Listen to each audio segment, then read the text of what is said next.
Have you ever noticed that air conditioners don't work in winter? It was summer in Chicago, and it was so hot that you could light a cigarette just by sticking it out the window. The small air conditioner that was in my office gave up 2 days earlier with a death rattle and groan. I could literally feel the sweat dripping from my armpits. I would have preferred to be sitting on a stool at Plato's place sipping a cool drink, but unfortunately, or fortunately depending on how you look at it, I couldn't leave. I was waiting for my hour-long appointment and could not miss the opportunity to look at the lady who was going to visit me. Last time I heard such a sultry voice, I didn't even recognize her name. She hung up without calling me. All I knew was that her husband was missing. I heard the click of her high heels in the hallway and saw her shadow as she stopped to read the black lettering on the frosted glass of my door, Blake McDaniels, Private Investigation. I quickly buttoned the top button of my shirt and adjusted my tie as the door opened. I've seen a lot of beautiful women in my time, but this one was straight out of Vogue or Vanity Fair. I'm 6 feet 2 inches tall, and she looked only 4 or 5 inches shorter. Her long blonde hair was professionally styled and framed a gorgeous face with high cheekbones and sparkling blue eyes that could devour a man's soul like a Doberman pins a piece of raw meat. The expensive women's suit she wore did little to hide the body it covered, and the longest legs I had ever seen were hidden in a short skirt. To hide treasures a man would kill for. Standing up, I extended my hand as she crossed the 3 meters between the door and my desk on the other side of the room. Blake McDaniels, I introduced myself. Mrs. Richardson, she answered, sitting down in the chair opposite my desk and crossing her long legs. Mrs. Arthur Richardson. I saw how amused she was by the shock on my face. Yes, that's right, Mr. McDaniels. The same Arthur Richardson who made a fool of you a couple of years ago. She wasn't joking. Her husband was embezzling funds from his company. His business partner knew about it but couldn't prove it, so he hired me. I ran a scam on Richardson that got him going and caught him in the cookie jar.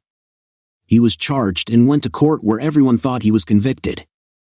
Unfortunately, he hired a clever out-of-town swindler who discredited me, the main witness, and Richardson got off. This was not only bad for my ego but also bad for business. It took me over a year to come to terms with this. I have to say, Mr. McDaniels, you are exactly what I imagined a private detective to be. Oh, and what is this? Tall, well-built, a little intimidating?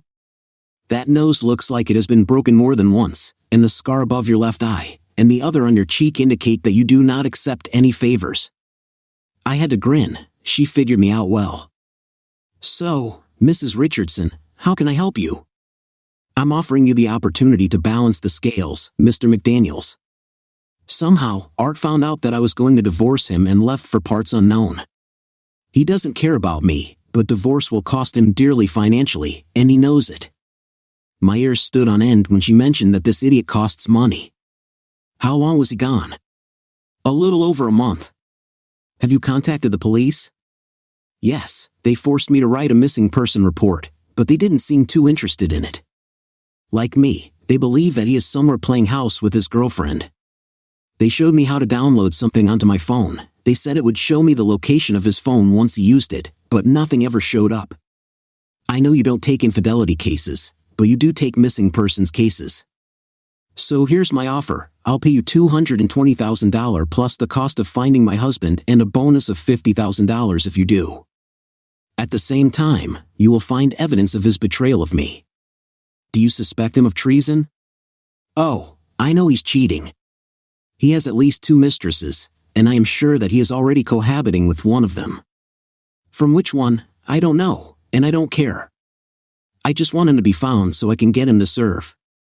I reached over and pulled out a contract from the bottom drawer of my desk and filled it out to reflect her offer, $220,000 to find her hubby, another $50,000 if I got proof of infidelity, and a $5,000 fee to get started. She signed without even reading. I don't have all $5,000 with me, she said, taking money out of her purse, but I'll ask someone to give it to you tomorrow afternoon if you don't mind. I accept checks, I told her. I want you to start right now. I wouldn't want you to have to wait for the check to clear, she explained. I took $3,000 in cash and gave her the receipt, then spent the next hour asking questions. Does he have friends or relatives he could stay with? How much cash did he take? Does she know where he might have more money? Did he own property out of state? Did he drive his own car? She told me his driver's license number and all the credit card, social security, and bank account numbers she knew about, but she suspected he had others she didn't know about. She knew nothing about his business dealings or his partners. I knew that he was forced to leave the company where he committed theft, but I did not follow him after the trial. As Mrs. Richardson left my office, I watched her ass sway from side to side and didn't notice any panties under her tight skirt. Damn, she's been sitting here without any panties this whole time. I wondered if it was because of the heat or if she was trying to use her feminine charms as an incentive to take her case. If so, then she needn't have worried.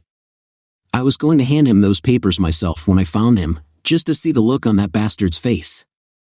Without interrupting my work, I was doing something else. Our state's lieutenant governor was just as crooked as anyone else.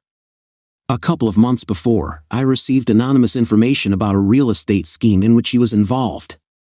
A little preliminary investigation convinced me that the tip was legitimate. I hate dirty cops and politicians, but I had to be extremely careful. I was playing in the big boy sandbox. If I had shown my hand before receiving the evidence, I could have lost my license and possibly ended up in jail myself. No thanks.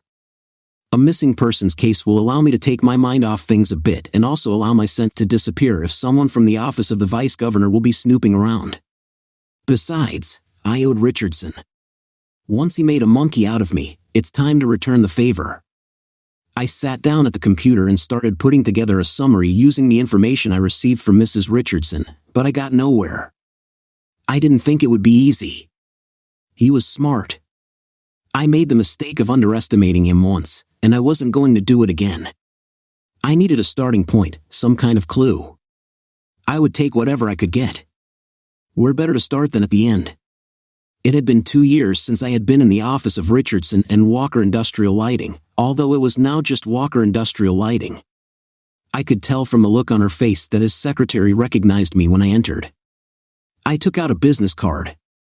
I know who you are, Mr. McDaniels, but I don't see your name on Mr. Walker's appointment calendar, and frankly, I don't expect to see it there in the future. I can't say I was surprised by this reception. Listen, doll, just tell him that I know a way to get revenge on our common sworn enemy. She just looked at me for a few seconds. Go sit over there, she ordered. I'll see if he can talk to you. Not knowing how long he would keep me waiting or whether he would even see me, I sat down in the chair and reached for the magazine. I barely had time to open it when I heard his door open on the other side of the room. I looked up and saw him standing there, frowning. What's the matter, McDaniels? Did you give our money back? No, I answered. Most likely, they are gone forever, but with your help, we can take a little revenge. He turned and retreated to his office but left the door open. I took this as an invitation. Upon entering, I sat down in a chair, and he, with the same gloomy expression on his face, sat at his desk. I don't even know why I'm listening to you. The last time I did this, you assured me that the company would return the money that he embezzled. Not only did we not get the money back, but I had to pay your fee as well. So say what you want to say, and it better be good, or I might have security throw your ass out the window. I knew he was pissed, but come on, as far as I know, they didn't even have security. However, I didn't intend to annoy him. I hoped that he could give me a lead. After telling him that Richardson's wife had hired me to find him, I explained to him the reason I hoped to serve him the divorce papers myself. I told him when this happens, you can always say that they were obtained with your help. I didn't expect it, but it brought a small smile to his face. What do you want from me? Everything you can know about his habits when he worked here, the people he knew, the places he went to get away from it all, anything you can think of that might help me find him. Maybe a small hiding place where he took his women. His wife thinks he has a girlfriend but doesn't know who it might be, I said. Damn, guys like that go through mistresses like an alligator through a swamp, he said. I know about 2 women with whom he had fun then, but that was 2 years ago. Who knows how many girlfriends he's had since then? Anything you can think of, I repeated. An old girlfriend might know his new girlfriend. You know what they say about a woman who is despised. He reached for the intercom button. Dory, could you come in here for a minute? A few seconds later, Walker's pretty secretary stood at his desk and smiled at him, looking at me. Damn, she was good at this. I bet she was one hell of an attractive Friday girl, not to mention a tigress in bed. I wondered if Walker knew about both. Dory, you interacted more with the two women Richardson dated than I did. Do you remember their names? I have their names, addresses, and telephone numbers, Mr. Walker. He asked me to send them flowers. I have their data on my computer. He also made me dial their numbers for him before he picked up the phone. I just stumbled upon the motherlode. Inspired, I began to achieve more. What about a secret love nest where he would put his honey at night and where his wife would never be able to find them? Sorry, she said sarcastically, I don't know such a place. Dory, you can print out everything you have on these two women and anything else that you think might help in finding Richardson. He's missing, and we're going to help McDaniels find him, he said.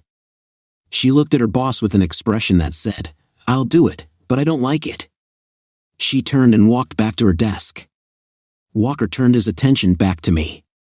Okay, Dory will make a printout for you. Leave her your business card in case she comes up with something else. You know I'm only doing this because I want to see Richardson suffer, right? Don't think I think you're anything more than an... I stood up without shaking hands with him and joined Dory at her table. She was already holding the printout. This is all I have, she said, handing me a piece of paper. Rummaging in the pocket of my sports jacket, I pulled out the very business card that she had not accepted when I first entered.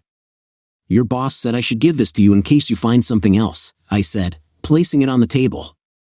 I felt pretty good, at least I had a lead, maybe two.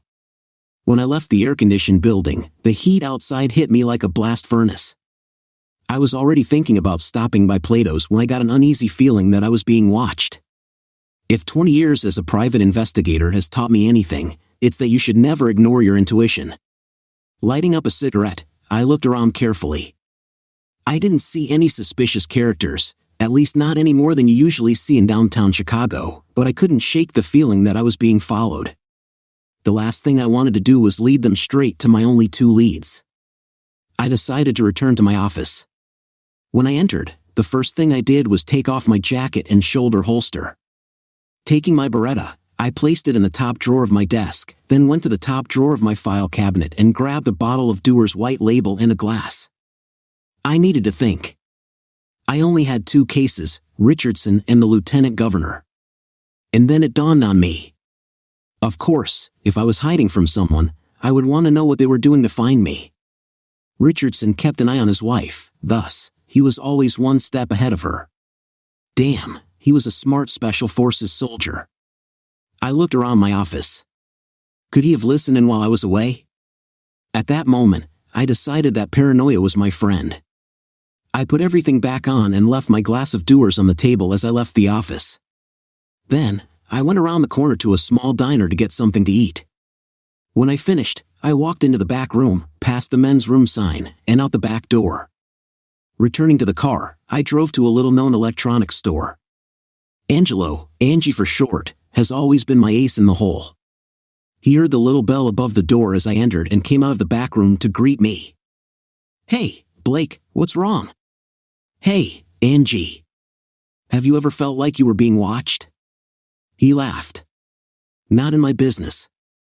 I took out my phone and placed it on the counter in front of him. Could you scan this for me? I think I'm being followed. They might also be bugging my office. I'm not sure. Angie connected my phone to the computer and checked it. Phone is fine, Blake. Good news. I told myself, okay, thank you. Can you come to my office sometime and scan it? Yes, of course, he said, looking at the clock on the wall. I can leave here in an hour. That would be great, Angie. Thank you. I will be there. This wasn't the first time he checked my office for bugs. We had a normal routine. He said he was nearby and came by to say hello. We carried on a normal conversation while he scanned the room. That way, if he found the bug, we wouldn't alert whoever left it. Of course, he found it 15 minutes later. It was very professionally installed into the rail of my Venetian blinds. Whoever Richardson hired was no amateur. We left the bug in place. "Come on, Angie, I'll take you downstairs," I said, in the interest of our spy. Once in the corridor and out of range of the listening device, I called my client. She answered on the third ring. It was fast. "I left your office just a few hours ago." "Well, I have good news and bad news, Mrs. Richardson." I heard her sigh. "Okay, tell me the good news first." "I have 2 promising leads," I told her. "That's good news." "What's the bad news?" "Your husband is watching you." "What? How do you know?" "In this business, sometimes some kind of sixth sense develops. Mine told me that I was being followed. Today, on a whim, I checked my office for listening devices and found one." "How do you know that this is art?" "Maybe it's from one of your other cases," Mrs. Richardson countered. "Think about it, Mrs. Richardson. What better way to prevent you from finding him than to know your every move?" "That's sneaky," she growled. "Your husband is not a fool, that's for sure. Either way, we can use this to our advantage." I explained my plan, but it was already late, and we decided to wait until the next day. At 10 o'clock the next morning, she burst into my office. "Why didn't you tell me that you were the same private detective who created all the problems a couple of years ago?" she shouted. I calmly handed her the phone with a note in which I wrote that she should use it in the future if she needed to call me. She nodded her head to acknowledge that she understood and placed the rest of the fee on my desk before continuing. "If I had known who you were, I would never have hired you." "Well, I'm going to fix that right now," she declared. "Wait a minute," I begged, but she turned and walked out, slamming the door behind her, almost breaking the glass. "Damn," I said out loud, leaning back in my chair with a big smile. I didn't like Derek Knudsen. He was a private. I used this term specifically for him because he gave private detectives a bad name. Mrs. Richardson was on her way to his office, where she would give him a fake name and write all sorts of nonsense. After wasting a little of his time, she would flash her pretty blue eyes at him and leave, leaving him to wonder what it was. Of course, someone who followed her would think that she fired me and hired him. Like a tick on a dog, they would focus all their efforts on Knudsen and leave me alone. I still needed to give her some time to make sure my plan would work, so I ran to do some chores around the house and then stopped by Plato's Place for a couple of drinks. Stan, my favorite bartender, saw me walk in and was already waiting with a frosty mug by the time I sat down. We have known each other for a long time. He even dated my ex-wife for some time. We shot the breeze for a couple of minutes until he minded his own business and went to work. I was left thinking about my new business. A common battle cry in my profession is follow the money. Unfortunately, I tried this 2 years ago and got nowhere.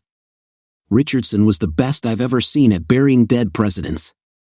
The fact is that everyone has a weakness, some kind of vice that makes them vulnerable. From what I knew of Richardson, his vice was women. Instead of trying to go after money again, I decided it would be better to spend my time looking for signs of broken hearts. As I told Walker, you know what they say about a woman scorned. By the way, about this, I was wondering what Stacy was doing. 40 minutes later, I found myself ringing her doorbell. The door opened, and on the other side stood an absolute vision of female attractiveness. With her natural red hair and sparkling green eyes, Stacy stood out in any crowd. The black bodycon dress and high heels showed off a figure that could rival any supermodel. Hell, if you weren't my ex-wife, I'd get down on one knee and propose right now, I joked. Excuses, excuses. Sorry, Stace, I should have called. I didn't know you were on a date, I said. Yes, she said, opening the door a little wider, come in. I just need to grab my purse. Going inside, I looked around for her companion but saw no one. I don't want to interfere, Stace. I'll leave. Can't do it without me, she stood and looked at me with a purse in her hand. Have you decided where we will go yet? I was completely confused. Huh? I don't understand. You are dressed so smartly. Don't you have a date? I dressed up for you, you big fool. Now let's go, I'm hungry. Taking her arm, we walked to my car. I kept asking myself, how the hell did she know I was coming? I'm a detective, my job is to solve mysteries, and I won't be able to sleep until I solve this one, I mused. I waited until we were in the car before asking Stacy, "How the hell did you know I was coming?" "Telepathy," she answered. "Telepathy?" "Yes, I wanted to go somewhere tonight, and I transmitted this thought to space. This only works for people in your spiritual orbit, so I knew you would be the one to receive my thoughts." Okay, I knew she had just said all this psychobabble, which meant she wasn't going to tell me about it. "Yes, exactly," I said, which made my beautiful passenger laugh. By the time it dawned on me, we had already placed our order. "Oh, of course, I mentioned this to Stan when I left Plato's." "He called you." She didn't say anything, just smiled widely. Every time Stacy and I got together, we could count on sex to be part of the equation. We both got horny as hell just being in each other's company. By the time we got back to her apartment, we were tearing off our clothes. "Will you stay tonight?" she asked. "If this is an invitation, then I accept," I replied. "Okay, I'll give you 20 minutes to recover, and then I want you to make love to me," she said, kissing my neck. "Keep up the good work, and you won't need 20 minutes, I teased. "Since when do you need an invitation?" It was about 2 o'clock in the morning when we both ran out of gas. Stacy curled up in my arms as we drifted off to sleep. I was in that twilight zone just before sleep takes over when I heard her mutter, "I love you, Blake." As I expected, the bug in my office was gone by the next morning. Presumably, it was hidden in some cozy place in Knutson's office. I wished I had time to enjoy my cleverness, but if Richardson was as smart as I thought, my little trick couldn't fool him forever, so I had to act. I had 2 names, Janet Stenson and Kathy H. I'd thoroughly researched both of them. From their driver's licenses, I could tell that Stenson had moved to a more upscale neighborhood than before. I found their Facebook pages, studied their faces, so I knew them by sight, and wrote down everything else I thought might be helpful based on their social media pages. It looks like H has moved too. I saw a couple of guys she seemed friendly with, but Janet Stenson didn't mention anyone with a Y chromosome. That, and the fact that she moved into a fancier apartment, made me wonder if she was dating Richardson. It was certainly worth taking a short trip to see what I could find out. I picked up the small digital voice recorder and put it in my pocket. They can come in handy in a variety of situations. I figured that anyone who contacted Richardson when I was trying to take him down knew who I was, so there was no reason to play vacuum cleaner salesman. When Stenson rang the bell, it took her a few seconds to recognize me after she opened the door. "What do you need, Miss Stenson?" I greeted with a nod. "May I come in?" There were several options for the development of events.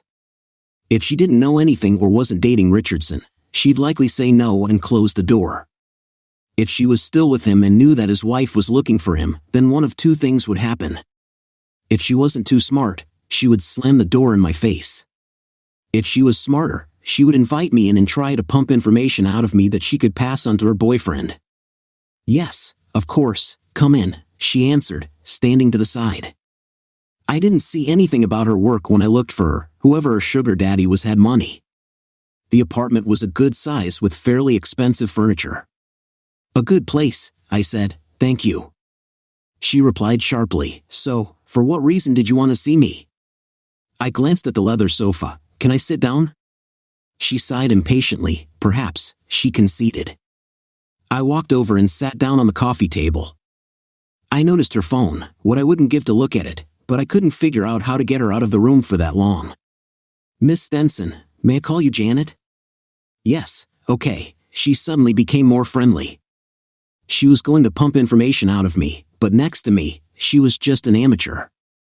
"Jan Arthur Richardson is missing. His wife is worried sick and hired me to find him. Can I offer you a beer?" She interrupted. This surprised me a little. I figured she needed time to think about her strategy, or maybe she thought the beer would loosen my tongue so she could get more out of me. Either way, it would give me an opportunity. "That would be great, thank you." As soon as she disappeared into the kitchen, I took the recorder out of my pocket, turned it on, and stuck it under the sofa. It was voice-controlled and only recorded someone's conversation. I hoped she would call Richardson as soon as I left. I had one more trick up my sleeve. She quickly returned with a beer. She placed a leather coaster on the glass coffee table in front of me and placed a bottle of Mob on it. "I don't know how I can help, Mr. McDaniels. Art was my friend, but I haven't seen him in years. His wife must be furious. Do you have any leads? Not yet. I was hoping that you could help me. Let me be honest, Janet. You were much more than just a friend. With all his money, I doubt a man like Richardson would take a risk using hotel rooms. I think he has a nice little hideout for after-school activities somewhere out of the way, where no one will see him. So, you don't suspect that he was kidnapped or anything like that? Do you think he is hiding from his wife on purpose? At the moment, I'm not ruling out anything, but I would really like to find his love nest. If it's not there, it may indicate foul play. And what will happen if you find him? His wife is not a fool, Janet. If he is cohabiting with someone, let it be. She just wants to make sure he's okay. Yeah, she said, letting me know that she knew I was lying. Tell me, Mr. McDaniels, why did she hire you? There are probably 100 private investigators in Chicago. Even though your boyfriend's expensive lawyer pulled him out, I actually got information on him. I'm good at my job. I think Mrs. Richardson understands this. I understand, she admitted. I wish I could help you, but like I said, I haven't seen Art in years, and we've never been in any kind of love nest together. I was surprised that the mistress of a man like Richardson couldn't lie better, but I knew that was the cue for me. I took a sip of beer, stood up, and put my business card on the table.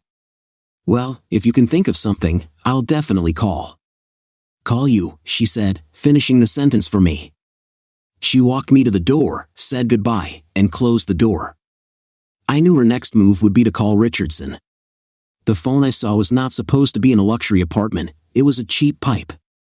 When I first arrived and parked my car on the street, I noticed that the apartment building had a parking lot on the lower level with a large roll-up gate.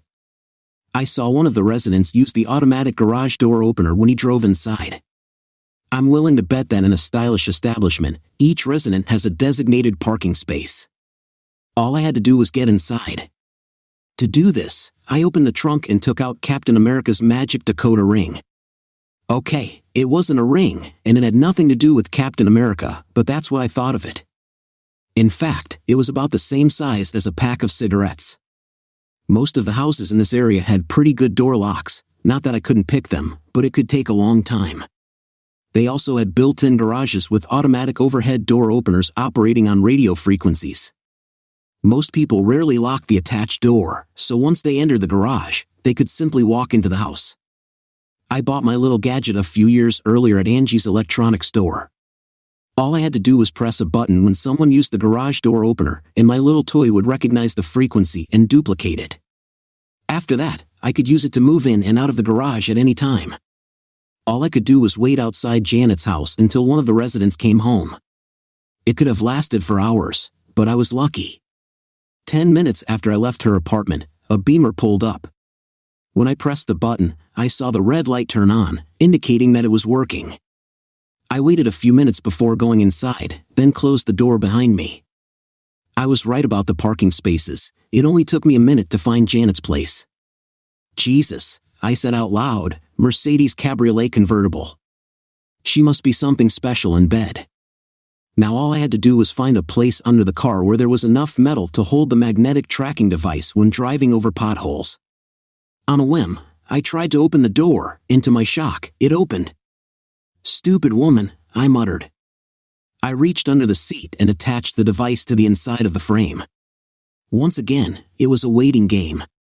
My tracking receiver would alert me as soon as Janet's car started moving.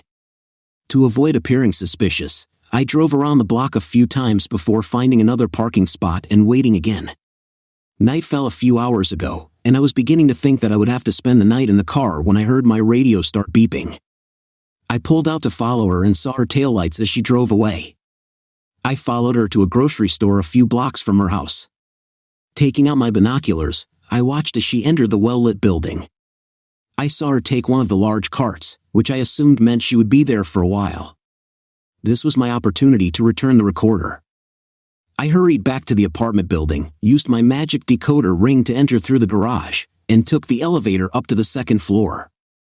Household locks are not easy to pick, but the locks that developers buy for apartment buildings are child's play. Taking a master key and a torsion spring from my pocket, I found myself inside her apartment in less than 20 seconds. Without wasting any time, I took out the recorder and quickly returned to the car. Several recordings were recorded, but most lasted only a few seconds. I figured she was talking to herself when she was alone. However, the first recording lasted just over 8 minutes. I knew that this would only be one side of the conversation, but I hoped for a miracle and almost got it. "Hello, it's me." "Yes, this is very important. You'll never guess who was just here asking questions." "Blake McDaniels." "Yes, he said your wife hired him to find you because she's worried about you." "Yes, I know. I don't know, he doesn't seem like that kind of guy, but it's possible, I guess." "When?" "Okay. What should I bring?" "Well, I don't know. Is it even possible to cook on a yacht?"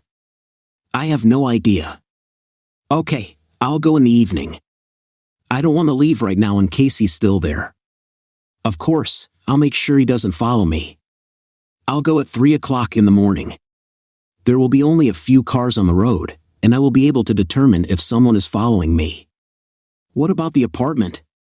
"The car? All my things?" "Okay, I'll see you early Friday morning." "I love you, honey." I didn't need Sherlock Holmes's powers of deduction to figure out they were running. I looked at my watch. It was 11 o'clock on a Wednesday evening. I had 28 hours to get everything ready. But at that time, I couldn't do anything else, so I went home to get some sleep. The next morning, I called Mrs. Richardson. "Hello, Mrs. Richardson, this is Blake McDaniels.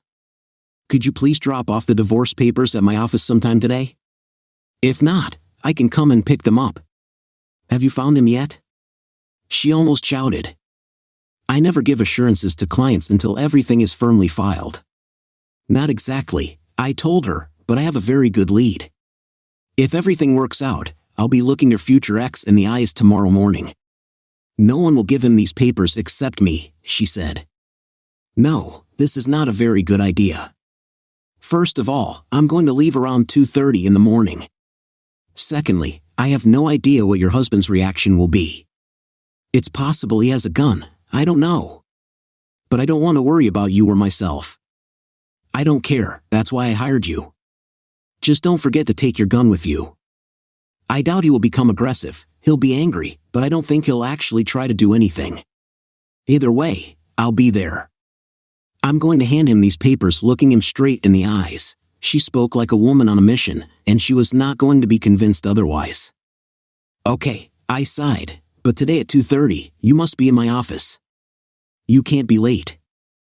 "I won't be late, Mr. McDaniels. I will be there."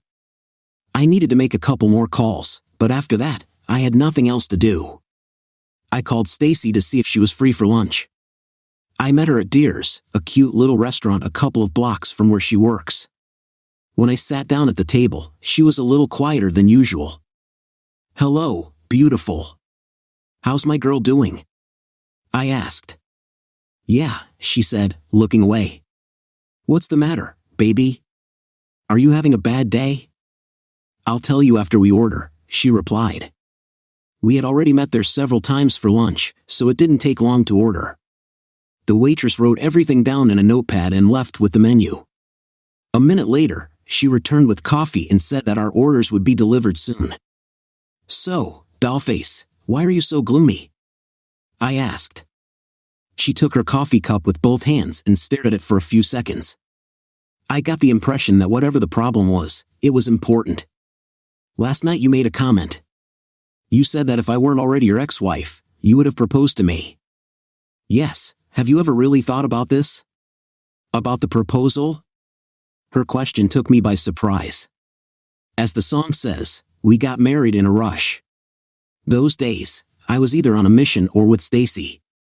A friend introduced us that same night, and we destroyed a set of motel sheets and nearly broke the bed. 4 months later, we were saying I do in a wedding chapel in Vegas, and a guy dressed like Elvis pronounced us husband and wife. We lived like this for almost a year before we realized that my profession and marriage were not the best combination. "Stacy, we already tried it, remember? I'm still a private detective. I still have crazy hours. Damn, I'm leaving at 2:30 tonight to look for a missing person.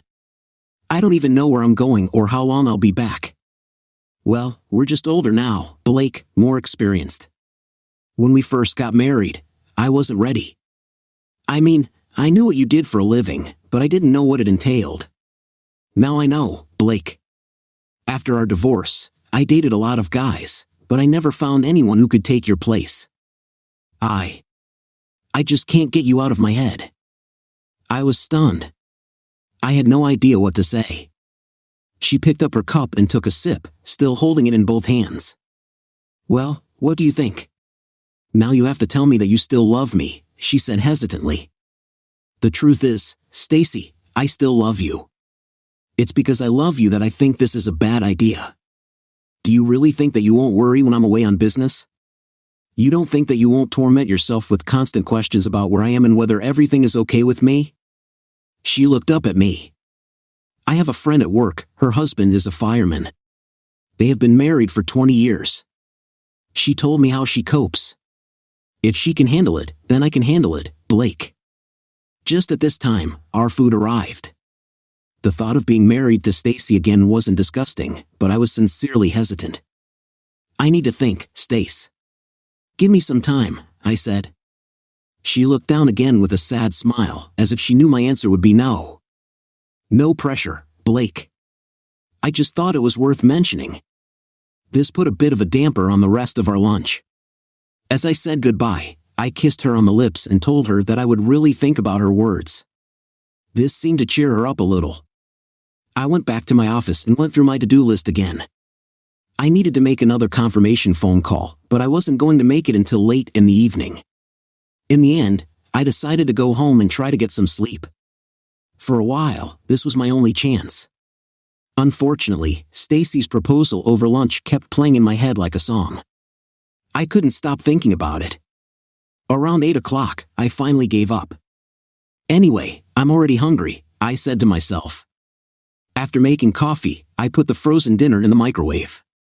I switched the TV to the menu and saw that the Oldies channel was showing several episodes of Mike Hammer one after another. By the time Mike ran out of cases to solve, it was already 1 o'clock in the morning. So I jumped in the car and headed to the office. I needed to make one more call. Is everything ready? Great.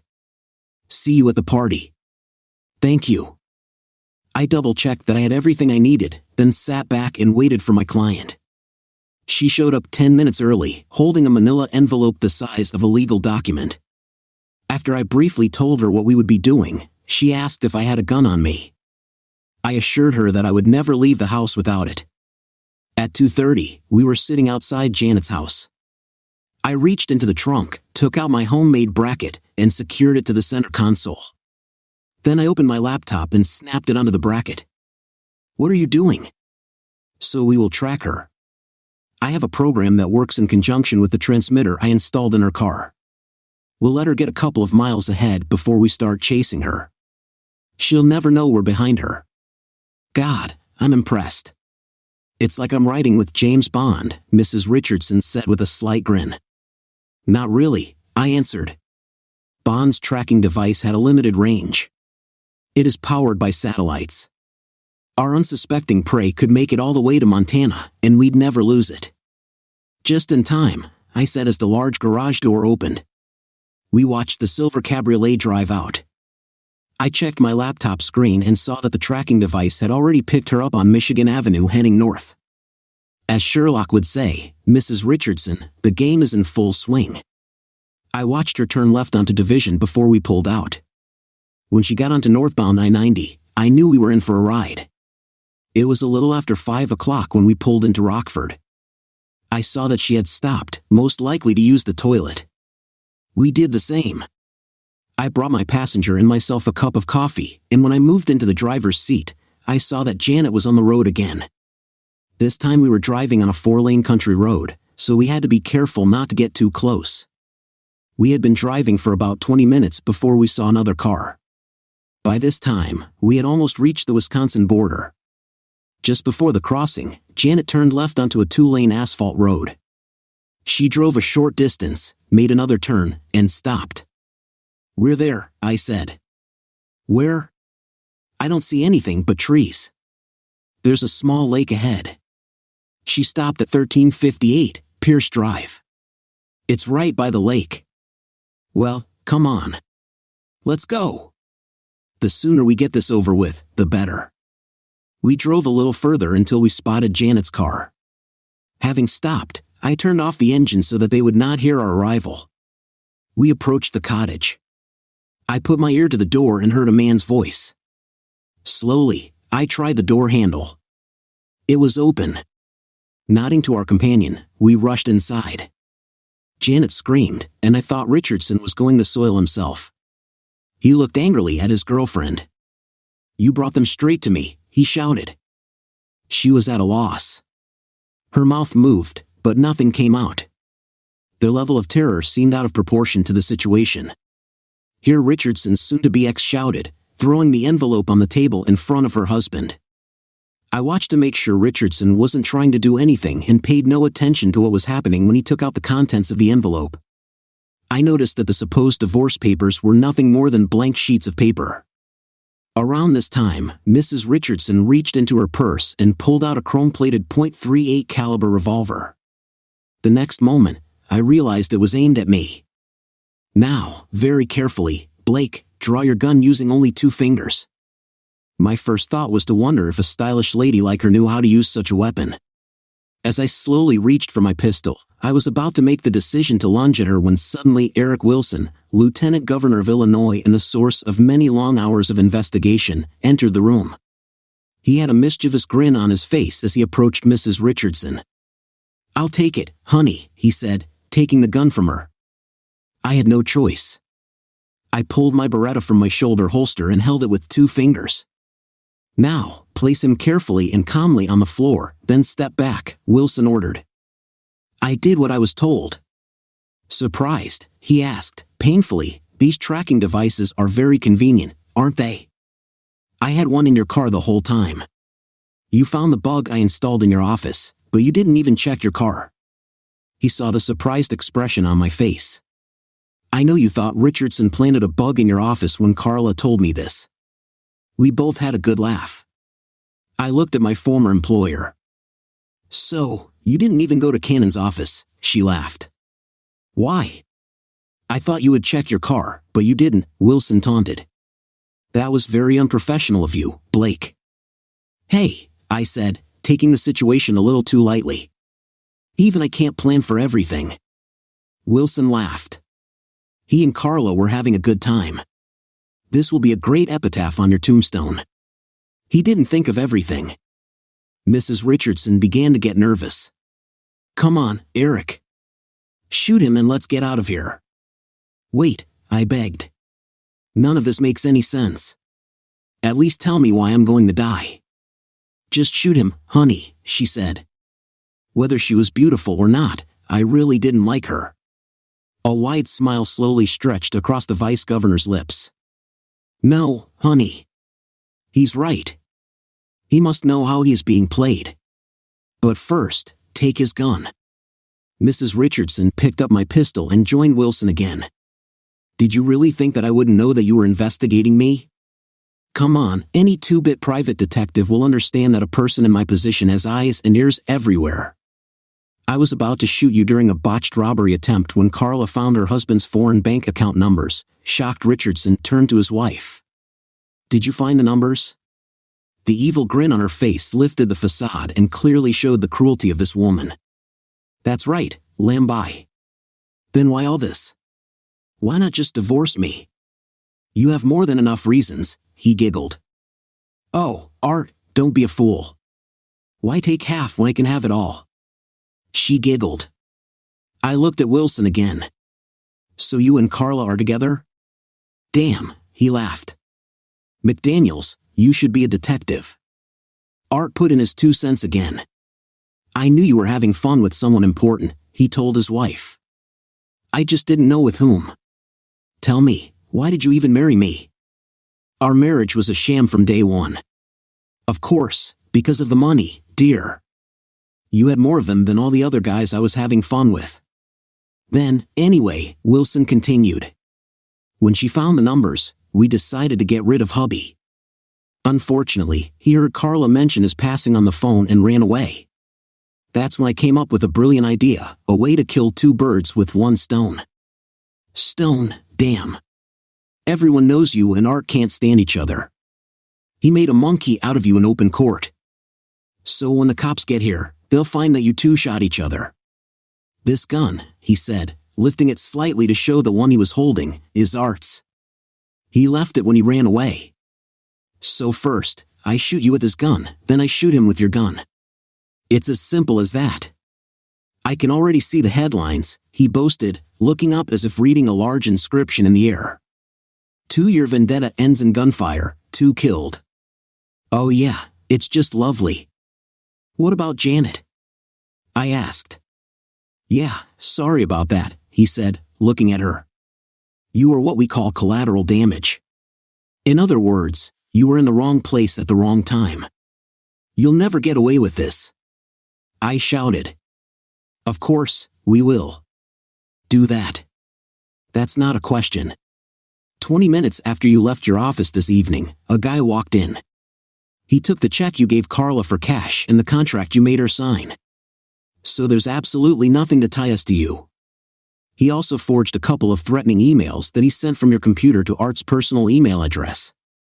As soon as we get back, he'll hack into Art's laptop and edit the emails to match when they were supposedly sent. Carla will swear that you came to their house and threatened him personally. Then he took his pistol and disappeared. Apparently, you tracked him down to a score. It's foolproof, Blake. Staring down the barrel of a gun is no fun, but I had to know the whole story. I turned my face a little to the right and spoke into the microphone hidden under my collar. Can you hear everything, Lieutenant? Every word, came a voice from the doorway. Both would-be killers turned to see Landon Rayon of the Chicago Police Department and several Illinois State police officers pointing guns at them. Eric's jaw hit the floor as Carla screamed. Hand over them, he demanded. Both Carla and Eric gave up their weapons. Eric looked back at me with an expression of complete shock. How? You couldn't know. It was reliable. How could you guess? I had to grin. Actually, if you told me you found those numbered bills, I probably wouldn't have guessed, I said, looking at Carla. Remember, I tried damn hard to find the money that your husband embezzled, and I didn't find anything.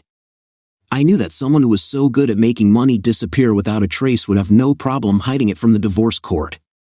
He'd convinced the judge he was broke, and you'd get nothing. I also thought it was a little strange that you didn't want to give me a check for my fee. Not many women feel safe walking around with that much cash in their wallet. Then I found out that you lied to me. You said you went to the police and filed a missing persons report, but when I called to see if they were actively investigating, I was told there was no report. When I put everything together, something didn't smell right.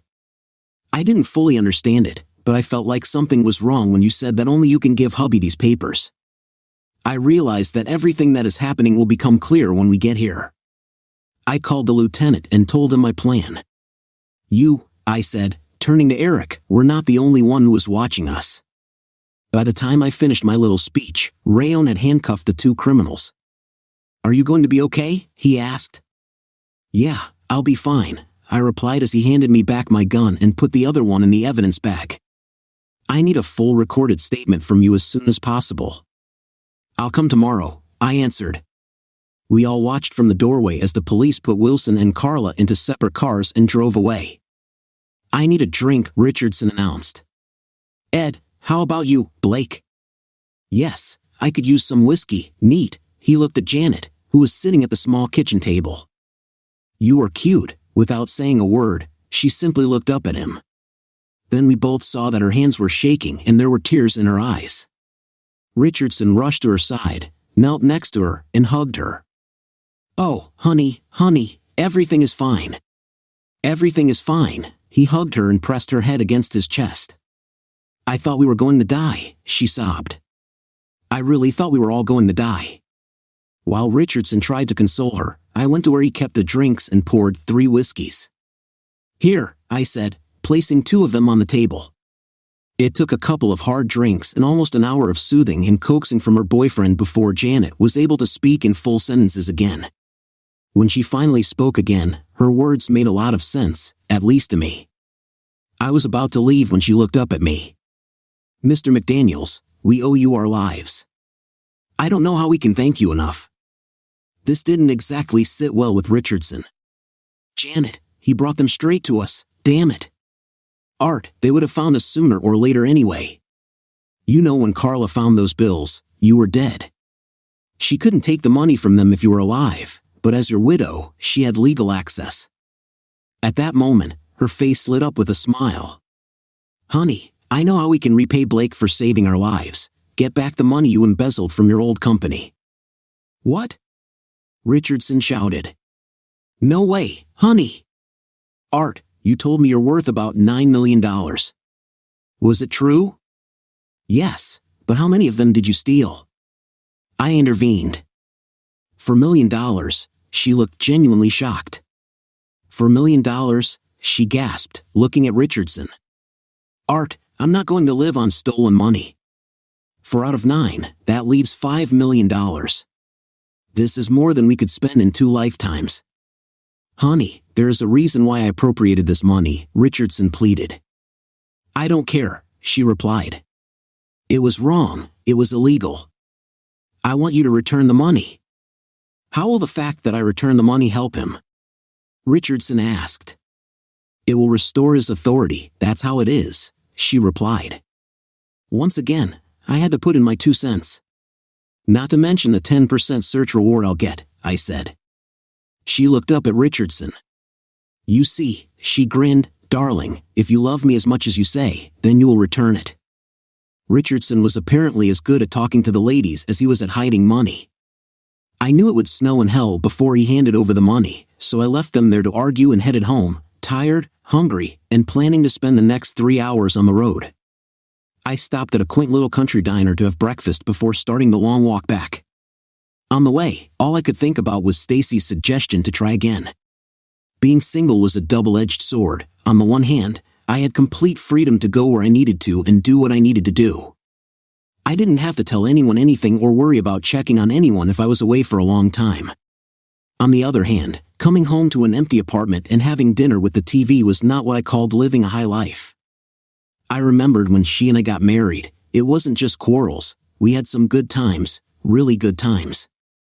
I kept going back and forth in my mind. I would never tell a soul about this. No detective as tough as me would admit this, but I cried when we parted. Maybe we could find a compromise. It was a little after 2 o'clock in the afternoon when I returned to my office. I was tired and irritated. Not only did I miss out on a $50,000 BAB bonus, I didn't get paid at all. Of course, the downside was that the story would end up in the newspapers. It would be good for business. Taking a manila envelope from my desk drawer, I wrote on the front, "The Richardson-Wilson case," then put in my mileage records and some receipts for my accountant. Then I went to my email and typed Richardson's name into the search engine. Wilson wasn't lying, there were 2 backdating letters that he was talking about. I checked my file cabinet and, as stated, both copies of the receipts I gave Carla and the contract she signed were gone. I called the lieutenant and told him what I had found. I asked if I could just take a screenshot of the email, but he told me not to do anything until he sent a computer forensics expert to take a look. He said it would take a couple of hours, which meant I would have to stay and wait. Just what I wanted to hear. By the time the expert came and left, it was closer to 6 o'clock. On the way home, I stopped at a cafe and immediately went to bed as soon as I entered my apartment. The next morning, I woke up to the phone ringing. When I picked it up to answer it, I saw that I had slept through several more calls. "Hello?" I said in a voice that indicated that I had not yet woken up from sleep. "Mr. McDaniels, this is Eloise Dowling from the Chicago Tribune. I'm waiting outside your office. Are you coming soon yet?" "What's the matter, Miss Dowling?" "I want to interview you regarding your role in the arrest of Eric Wilson," she told me. Okay, everything was coming back into focus. I assumed the calls I missed were also from reporters. I looked at my watch. Hell, it was 9:20 and I hadn't even had a chance to shower yet. I still had to go down to the police station and give a statement. It was going to be a busy day. I asked Eloise to drop her card in the mailbox at my door, and I would call her when I had some free time. After taking a shower, I had toast and coffee for breakfast. I was at the 1st District Police Station a little before 11. "What is this?" asked Lieutenant Rayon. I handed him an envelope, 2 inches thick, the size of a legal document. "Wilson didn't choose me out of nowhere, Dan. For the past 6 months, I have been investigating his case on my own. I don't have hard evidence yet, but he was laundering millions for someone. He also has his hand in the cookie jar enough to bring charges of theft, embezzlement, and possibly racketeering. That's almost all, but I've wasted enough time and money on this case, and it's yours," I told him. "Thank you so much," he replied sarcastically. As if we didn't have enough to worry about, we entered the interrogation room where a videographer had already been installed. There was also a tape recorder on the table. After 2 hours of testimony, Rayon and I went to lunch. I've known him since he was a rookie cop, and I was still working for a security company. By the time I got back to the office, it was already 3 o'clock, and I was thinking about calling Eloise back. I can always use free advertising, either that or go to Play-Doh. I was still trying to make a decision when I heard my door open. Looking up, I thought it was another reporter. Not much surprises me anymore, but he definitely surprised me. I wasn't sure whether I should take out the gun or not.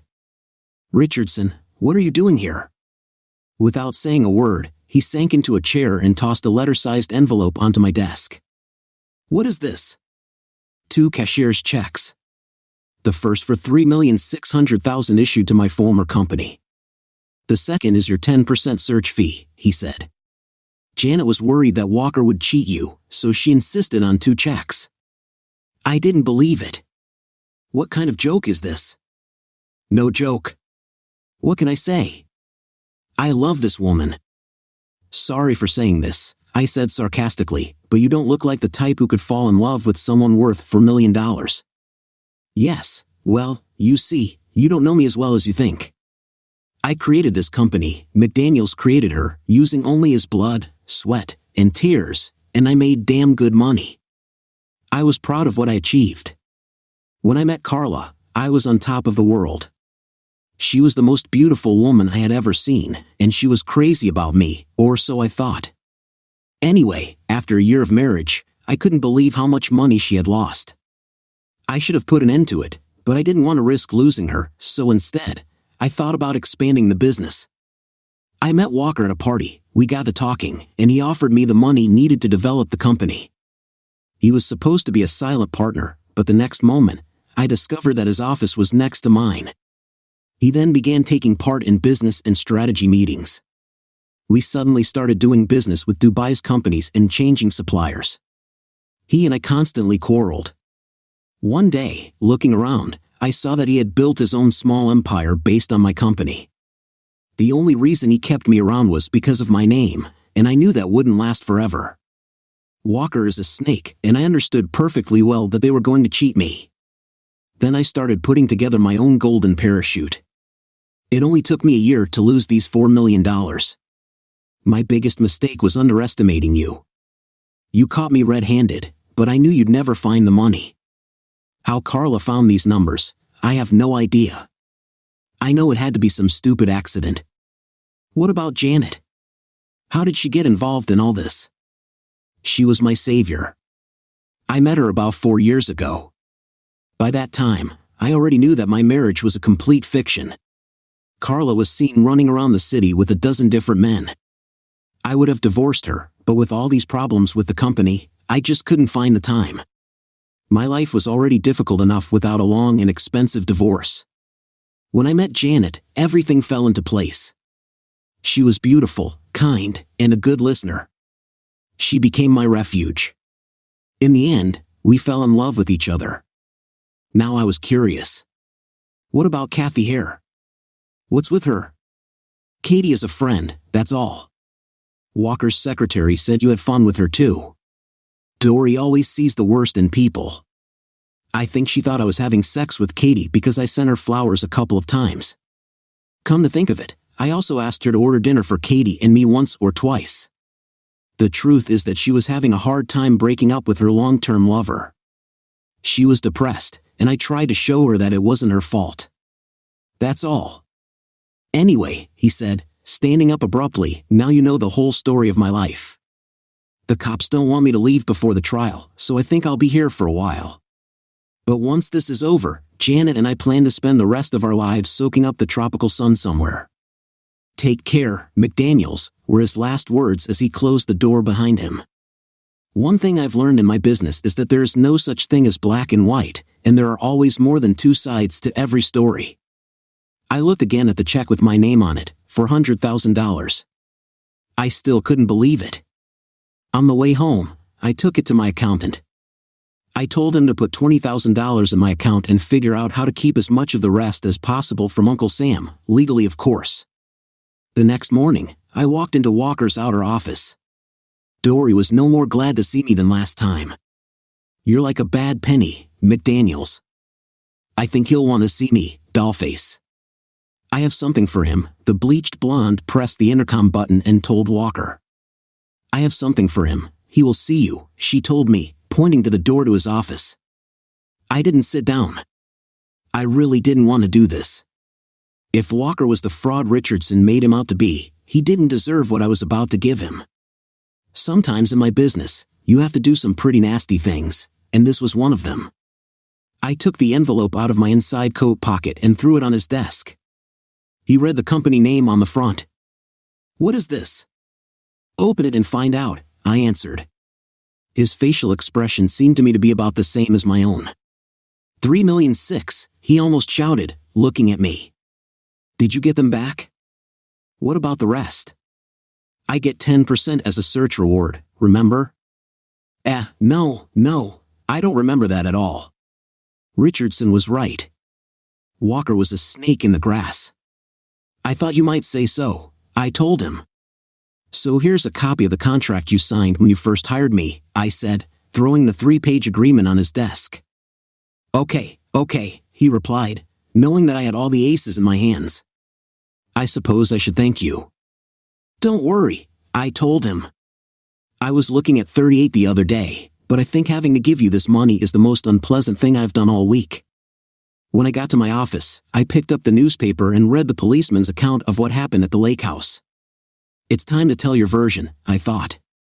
I borrowed a couple of chairs from the employment agency next door and called a small press conference in my office after lunch. This little Eloise was as cute as a kitten and looked at me with big eyes all the time. Stacy and I never put any limits on each other. We were both free to do whatever we wanted with whoever we wanted. A week ago, I had no doubt that I would have been dancing in the sheets with that little from the newspaper, but for some reason, suddenly it seemed wrong to me. Then I checked my bank balance online and smiled when I saw that $20,000 was already in my account. I decided to take a chance and called one of the upscale restaurants in town and made a reservation for late evening. Then I needed to make sure Stacy was available that evening. When I told her where we were going, she said she had nothing to wear. I told her not to worry about it. I knew she was still wearing the same size as when we got married. I needed to go home and get ready, but first, I had to make a couple of stops. I rang Stacy's doorbell at 6:30, which gave her time to finish getting ready. She screamed when she saw the dress. "Blake, it's beautiful, but how can you afford it? It must have cost a fortune." "What, did you rob a bank?" "No, I was just able to finally get the debt." "Now hurry up and put it on, we have less than an hour." Throughout dinner, Stacy questioned me about the debt. I told her about it. I just told her she would have to wait for the morning paper. I knew reporters would hype the story to sell more newspapers. Letting her read about it would help me stay humble, I told myself with a small smile. We ate the last bites of our desserts and were about to leave, finishing our coffee when I decided it was time. "Oh, I almost forgot," I said, reaching into my jacket pocket. When she saw the Tiffany ring box I placed in front of her, she screamed so loudly that the entire restaurant looked at each other. Tears immediately flowed from those gorgeous eyes as she tried to slide the large pear-shaped diamond onto her finger. She raised her hand up for everyone to see. "We're engaged," she shouted. We heard shouts of congratulations followed by applause from both patrons and staff. I have a good accountant. I knew he would invest my money wisely, allowing me to be more selective in the clients and cases I take on. Life with Stacy has been absolutely wonderful, and I look forward to a wonderful future together.